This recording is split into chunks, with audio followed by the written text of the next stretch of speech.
Deux frères, une prison, des tatouages. Aujourd'hui, nous allons parler de Prison Break et du fameux débat Prison Break, Casa de Papel. Tout ce que je vais dire dans cette vidéo n'est rien que mon avis personnel, alors n'hésite pas à me dire en commentaire quelle série tu préfères.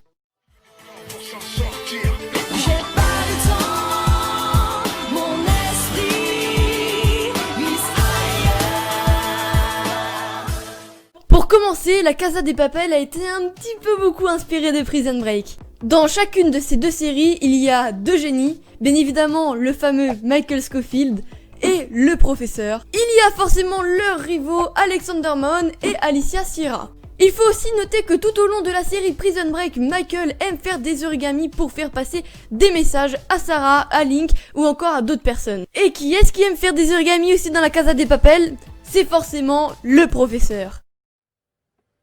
Si je vous dis Prison Break, vous pensez forcément au fameux tatouage de Michael. Et si je vous dis la Casa de Papel, vous pensez également au masque de Dali. Ce sont deux emblèmes incontournables de leur série. Les similitudes des scénarios dans chacune de ces séries, nous avons un lieu principal qui est dans Prison Break, la prison de Fox River, et qui est dans la Casa de Papel, la maison de la monnaie. Et forcément, dans les deux séries, ils réussissent leur coup à s'évader de Fox River et à braquer la maison de la monnaie. Ils sont ainsi libres pendant un certain moment. Quand je parle de libre, c'est-à-dire qu'ils ont réussi leur truc, voilà, ils sont plus enfermés dans cette prison ou dans cette banque. Ensuite, retour à la case départ. Pour Michael, ce sera dans la prison de Sona au Panama. Et pareil, dans la Casa de Papel, ils partent braquer la Banque Nationale d'Espagne.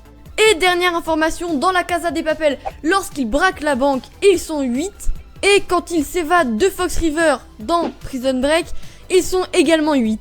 Prison Break a été créé en 2005, bien avant la Casa de Papel, ce qui signifie que les scénaristes ont un tout petit peu copié sur Prison Break, comme nous l'avons vu précédemment. On arrive au débat Michael le professeur, lequel des deux est le plus intelligent? Michael est atteint d'un déficit d'inhibition latente, ce qui veut dire que lorsqu'il regarde un objet, il ne se contente pas de son aspect visuel, mais il le voit avec les moindres petits détails. Vu que Michael a un QI très élevé, ça fait de lui un génie créatif. Ensuite, il planifie toute une évasion d'un pénitencier d'État en seulement quelques semaines. Il dissimule les plans de la prison dans des tatouages sur tout le haut de son corps.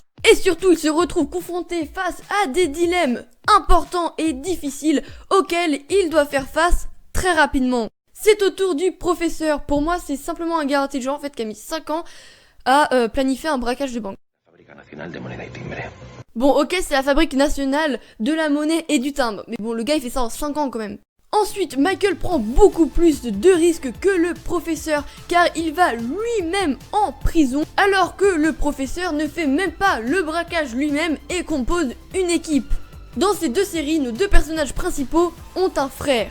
Dans Prison Break, c'est bien évidemment Michael et Link, et dans la Casa de Papel, c'est le professeur et Berlin. Il faudra souligner que le lien fraternel entre nos deux frères qui s'évadent de prison est bien plus fort. Les caractères des personnages. Dans la Casa de Papel, nous avons des personnages avec des caractères très différents, certes, mais dans Prison Break, nous avons Michael, T-Bag, Mahone qui ont des caractères beaucoup plus prononcés. Et enfin, Prison Break est pour moi la série qui a le plus de rebondissements, que ce soit niveau émotion, niveau scénario, etc. Ce n'est rien que mon propre avis, je ne critique pas la Casa de Papel. Ok, oui, bon, je l'ai un petit peu critiqué, mais ce n'est pas pour autant que c'est une mauvaise série.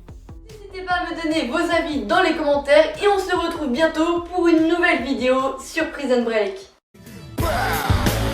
C'est pas ma faute moi, si l'homme est fasciné.